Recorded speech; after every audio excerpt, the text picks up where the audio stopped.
जानिए हर सच की कहानी दिनेश ठक्कर की जुबान, आपके अपने नेशनल न्यूज इंडिया पर। तो इस खबर को लेकर आप लोगों की क्या राय है? आप लोग भी वीडियो के कमेंट बॉक्स में जाकर आप लोग भी अपनी राय अवश्य रखिएगा।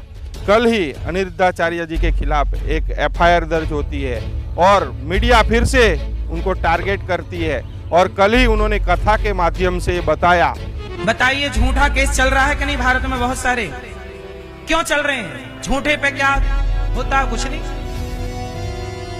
एक केस आया कि एक लड़की ने झूठे छेड़छाड़ का आरोप लगा दिया टीचर पे। टीचर बेचारा 8 साल जेल में रहा। 8 साल बाद बाइज्जत बरी हुआ कि छेड़छाड़ नहीं की, केवल लड़की को मोबाइल चलाने से स्कूल में रोका था तो लड़की नाराज हो गई और उसने अपने माँ बाप से कह दिया टीचर ने छेड़ा। अब बताइए, वो लड़की तो अपना घर बसा के मस्त रह रही है, लेकिन उसकी हंसती खेलती जिंदगी में आग लग गई। अब कौन न्याय देगा? अरे उस लड़की ने यदि झूठा केस लगाया है तो उस लड़की को भी 8 साल की सजा होनी चाहिए कि नहीं?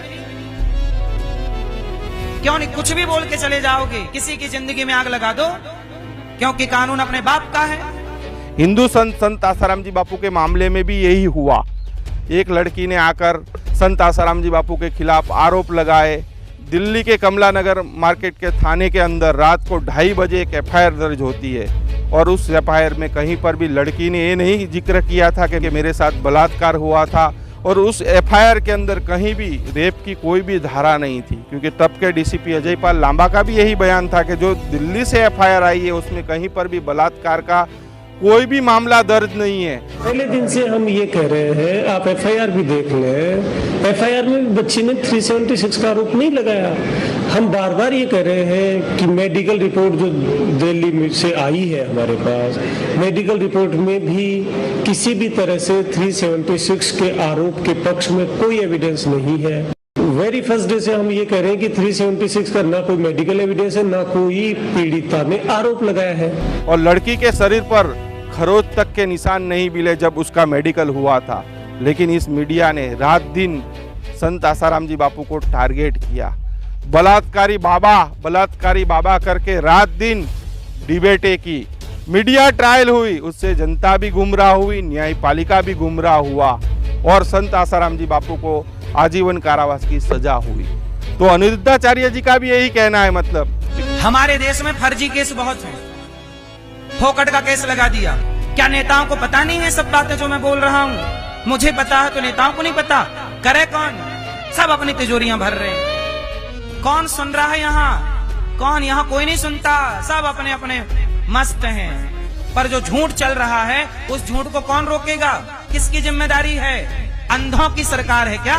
तब इनको पता चला कि किस तरह से कोई भी आकर कुछ भी बोल देता है और तुरंत एफआईआर हो जाती है। तो उन्होंने मांग की कि कानून के अंदर भी संशोधन होना चाहिए, बदलाव होना चाहिए। ऐसा कानून?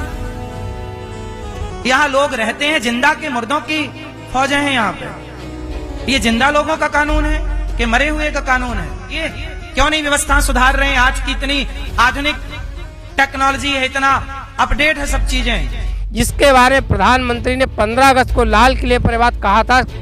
ऐसे ऐसे कानून है हमारे देश में, छोटी छोटी चीजों के लिए जेल में डालने के कानून है। अब हैरान हो जाएंगे, किसी ने नजर नहीं दौड़ाई। मैं पीछे लगा हूं, ये मेरे देश के नागरिकों को जेल में बंद करने वाले जो अनावश्यक कानून है वो खत्म होने चाहिए। कब होगा फिर?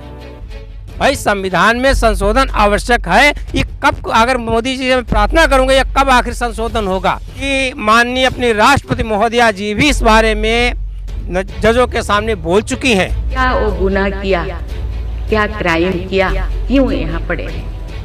कोई 10 साल से, कोई 20 साल से, कोई 25 साल से, कोई 30 साल से जिंदगी वहाँ वो बिता रहे थे। उनके लिए कुछ करना चाहिए आप लोगों को, क्योंकि कौन लोग हैं जेल में? कौन लोग हैं? ना उनको फंडामेंटल राइट्स के बारे में पता है, ना उनको प्रियम्बल के बारे में पता है, ना फंडामेंटल ड्यूटी के बारे में पता है। के बाद मैं ये जानना चाहता हूँ, आखिर ये सब कब होगा? क्या देश की संस्कृति को नष्ट करने वाली ये विदेशी फंडिंग पर चलने वाली मीडिया का हिंदू संस्कृति को जब कतई निस्त नाबूद कर देगी, तब सरकार के कान में तेल पड़ेगा, तब समझ में आएगा कि हाँ क्या हो रहा है। तो इस खबर को लेकर आप लोगों की क्या राय है? आप लोग भी वीडियो के कमेंट बॉक्स में जाकर आप लोग भी अपनी राय अवश्य रखिए। और जो लोग चैनल पर नए आए हैं, चैनल को जरूर से सब्सक्राइब कीजिए और वीडियो को ज़्यादा से ज़्यादा शेयर करें। का इतिहास अगर देखो तो जगत गुरु शंकराचार्य जी को जिस समय जेल में डाला गया था और दीपावली का दिन था, उस दिन उनको ले जाकर डाला गया था। उसके समर्थन में जब परम पूज्य संत श्री आसाराम जी बापू दिल्ली में धरने पर बैठे हैं तो दूसरा टारगेट किया गया संत श्री आसाराम जी बापू को, और उन्होंने 12 साल तक जेल में बिताए। इन बीच पीरियड में बहुत से लोग ऐसे संत थे जो मौन रहे, जिन्होंने नहीं बोला, और आज वही आग धीरे धीरे फैलती फैलती धीरे धीरे अन्य संतों और कथावाचकों तक जा रही है। जो सच्चाई से बोलता है तो उसके खिलाफ मीडिया ट्रायल शुरू हो जाता है, और शुरू हो करके और कब जो है FIR लिखाना, उनको जेल में डलवाना, उनको प्रताड़ित करना, ये सब काम चालू हो गए हैं और हो रहे थे, हुए और आगे भविष्य में होंगे। क्योंकि ये संत समाज, ये कथावाचक जब तक संगठित होकर के सरकार से अपनी डिमांड नहीं करेंगे कानून में संशोधन हो, जिसके बारे में प्रधानमंत्री ने 15 अगस्त को लाल किले पर बात कहा था कि संविधान में संशोधन अति आवश्यक है। अगर ये कब होगा, फिर अगर मोदी जी से प्रार्थना करूंगा ये कब आखिर संशोधन होगा। वास्तव में इन मीडिया वालों के खिलाफ और जो FIR लिखाने वालों के खिलाफ इन सबका नार्को टेस्ट होना चाहिए, उसके बाद FIR होना चाहिए। क्योंकि कल ही उनकी कथा के माध्यम से उन्होंने भी यही बात कही कि भाई कोई भी आता है, कोई भी लड़की आ गई, कुछ भी आरोप लगा दिया, तुरंत FIR हो जाती है, तुरंत सालों तक मतलब जेल के अंदर रहना पड़ता है। आसाराम जी बापू का ही केस देख लीजिए, लड़की ने कहीं पर भी FIR में कहीं पर नहीं लिखवाया कि मेरे साथ बलात्कार हुआ, मेरे साथ रेप हुआ। मीडिया पूरा टारगेट किया आसाराम जी बापू को, और संत आसाराम जी बापू पर आजीवन कारावास की सजा हुई। 12 सालों से वो जेल में थे। तो उन्होंने ये भी बताया कि सालों तक जेलों के अंदर रहना पड़ता है, न्याय नहीं मिलता है। तो उन्होंने भी कहा कि कानून में मतलब बदलाव होने चाहिए। और उन्होंने जो बात आपने कही ना, वो बात कल उन्होंने कथा के माध्यम से उन्होंने कही कि भाई जिन लोगों ने आरोप लगाया, जिनको 10 साल की सज़ा हुई, 8 साल की सज़ा हुई, अगर वो निर्दोष बरी होते हैं तो सामने वाले को भी 8 साल की सज़ा होनी चाहिए, निश्चित होना चाहिए। भाई जिसका तुमने जीवन बर्बाद किया है और आज वो निर्दोष बरी हो रहा है, तो इसके मतलब है कि जिसने केस दर्ज किया है उसने झूठा केस दर्ज किया, तो उसको भी उतना ही दंड मिलना ही चाहिए। इस प्रकार से मैं यहाँ तक आपसे कहूँगा कि माननीय अपनी राष्ट्रपति महोदया जी भी इस बारे में जजों के सामने बोल चुकी हैं और प्रधानमंत्री भी कार्यालय से घोषणा करते हैं।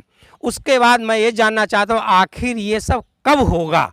क्या देश की संस्कृति को नष्ट करने वाली ये विदेशी फंडिंग पर चलने वाली मीडिया का हिंदू संस्कृति को जब कतई निस्त नामूद कर देगी, तब सरकार के कान में तेल पड़ेगा, तब समझ में आएगा कि हाँ क्या हो रहा है। मैं तो यही बार बार प्रार्थना करता हूँ कि जल्द से जल्द इन सब मामलों में सरकार संज्ञान में लेना चाहिए और संज्ञान में लेकर के कानून बना करके और ऐसे लोगों के खिलाफ सख्त कार्रवाई करनी चाहिए। क्या उन्होंने गलत क्या कह दिया भाई? जो सच्चाई है, क्या सच्चाई रखना जनता के सामने इस देश के अंदर गुनाह है क्या? आदमी संत या कथावाचक क्या सच्चाई भी अपनी जनता के आगे नहीं रख सकते हैं क्या? ये भी गुनाह हो गया इस देश के अंदर अब है।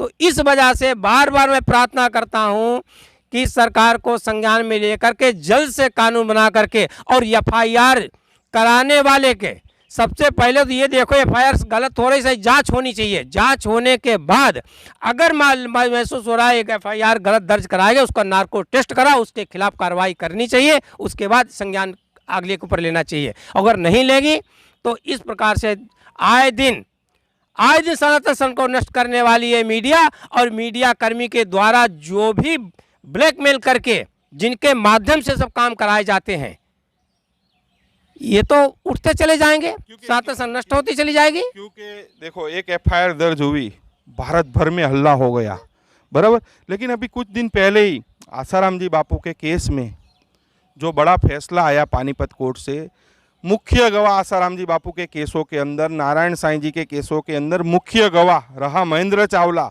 पानीपत कोर्ट में झूठा साबित हुआ।